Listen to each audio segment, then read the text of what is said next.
le manager doit être présent, mais pas immédiatement présent. Vous avez aussi des obligations, vous avez aussi des choses à faire. Quelqu'un vient vous demander de l'aide, bien sûr qu'on peut lui répondre, mais prenez votre agenda. N'arrêtez pas ce que vous faites, ne bloquez pas ce que vous faites.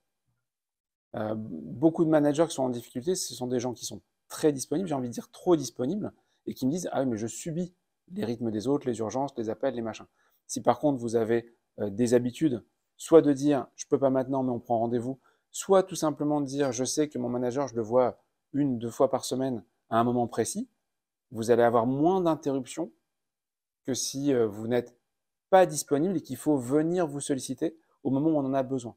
C'est vraiment un des trucs, c'est ultra simple, mais un bon moyen de gagner du temps, c'est de bloquer du temps.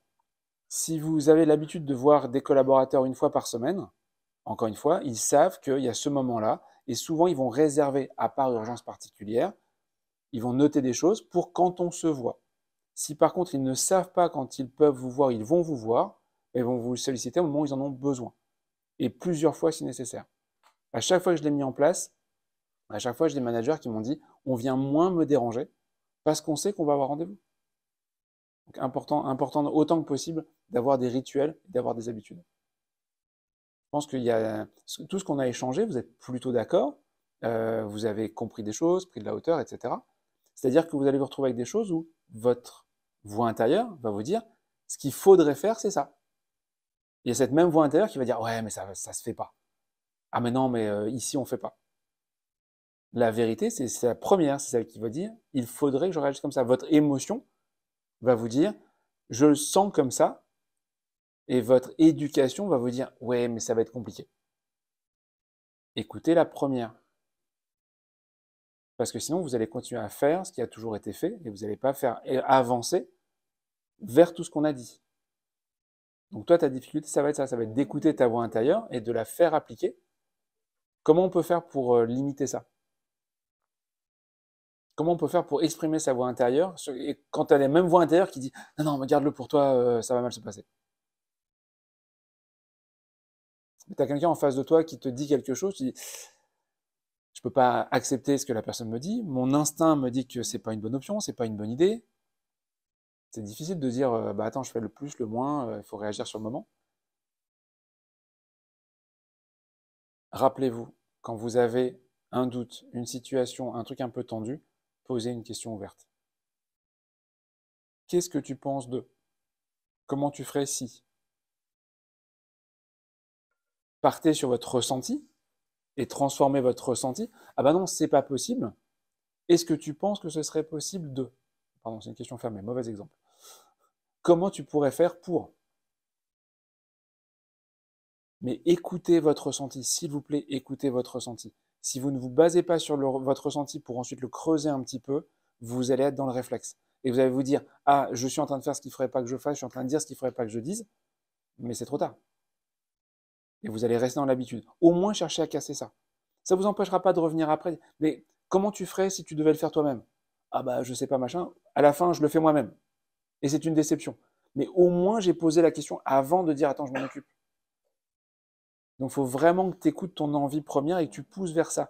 Parce que justement, ça va être difficile au début, mais à force de le faire, les autres vont s'habituer et tu vas avoir des choses différentes et toi, tu vas pouvoir rentrer dans un schéma qui te convient.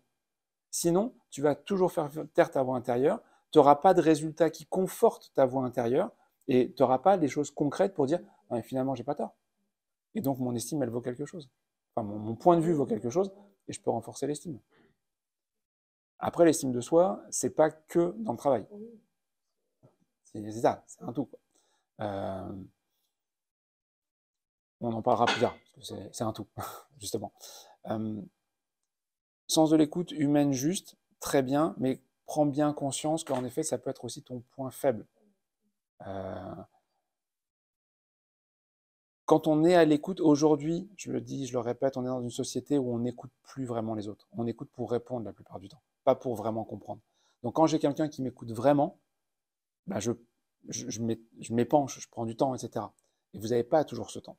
Il faut trouver le bon équilibre où je dois écouter l'autre, parce que si je ne l'écoute pas, je ne peux pas comprendre, je ne peux pas comprendre son point de vue, je ne peux pas avancer avec cette personne, mais je dois faire aussi attention à ne pas tomber dans cet autre extrême qui est que on fait de la psychologie de bas étage parce qu'on n'est pas psychologue et que ça nous prend un temps qu'on n'a pas et on n'a pas les résultats qui suivent derrière.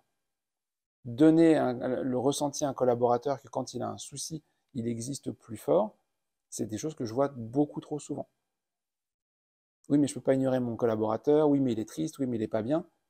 La seule préoccupation qu'on doit avoir, c'est comment je fais pour qu'il fasse bien son travail. Un collaborateur qui fait bien son travail, c'est un collaborateur qui s'épanouit dans son travail. Vous ne pourrez pas régler tous les problèmes de sa vie, mais vous devez au moins faire le maximum pour que ça se passe bien dans son travail. Si ça se passe bien dans son travail, ça ira peut-être mieux dans sa vie. Mais vous pouvez intervenir que sur la partie travail. Ne vous perdez pas sur le reste. Il faut arrêter. Enfin, encore une fois, pareil, je prends l'exemple des enfants, je schématise, on a des adultes, à un moment on dit attends, t'es payé pour quand même. Si la personne vient au travail, quelqu'un qui se met en maladie et qui a de bonnes raisons d'être en maladie et qui n'est pas bien, c'est un fait, voilà. Mais de fait, il n'est pas là. Mais quelqu'un qui vient et qui veut dire mais aujourd'hui, je n'arriverai pas à travailler, non. Si tu es là, bosse. Et monter mon exigence là-dessus, ça fait partie de cette démarche de dire, si tu es là, tu bosses, tu as un engagement, mais y du tien. Si tu es bien ici et mieux qu'en restant chez toi, j'en suis ravi, mais si tu es ici, tu bosses. Donc ça, il ne faut pas hésiter. Qu'est-ce qu'il faut faire juste avant de dire ça? Si je pose ça un peu comme ça à brut sur la table, ça peut être difficile. Et voilà, toujours pareil, poser la question d'abord. Ouais. D'abord, poser la question. La personne qui vient et dit, écoute, je viens aujourd'hui, mais je pense que je n'arriverai pas à bosser. Ok, pourquoi tu penses ça? Je rentre pas dans le détail, je suis pas dans le genre. Pourquoi tu penses ça? Ah bah il s'est passé ça, c'est compliqué, machin, etc. J'écoute l'autre et je finis par, est-ce que tu penses que tu pourras quand même... Et là, je fais une question fermée parce que c'est pour conclure. Est-ce que tu penses que ça va impacter ton travail aujourd'hui? Non, finalement, ça va aller. Parce que j'ai parlé. Si j'ai pas parlé, oui, je pense que ça va m'impacter.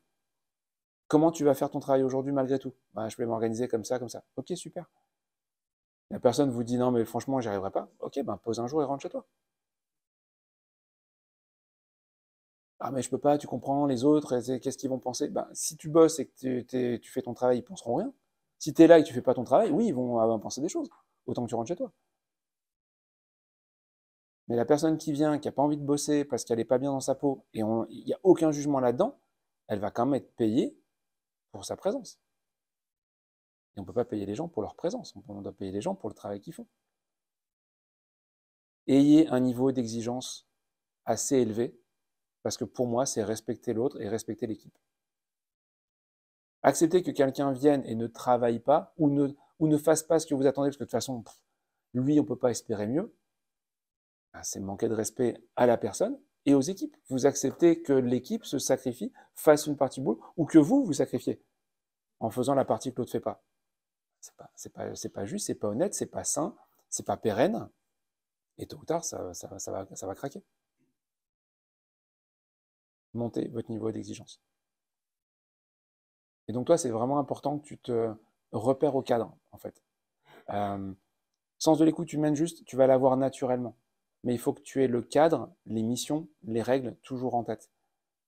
Quand tu vas prendre ta fonction, je pense qu'il serait bon que tu fasses un entretien avec chacun pour demander comment il voit son travail, qu'est-ce qu'il pense de son travail, et que tu vois entre ce qu'il fait, ce qu'il aime faire, l'écart avec ce qu'il doit faire et qu'il ne fait peut-être pas, pour très très vite aborder le sujet. Sinon, très vite, la personne va continuer à faire ce qu'elle aime faire, et le jour où tu vas lui faire la remarque, elle va dire je ne comprends pas pourquoi tu me le dis maintenant, alors que tu sais depuis le début que je fais que ça. Alors que la première discussion, c'est comment je peux t'aider à faire la partie que tu ne fais pas encore.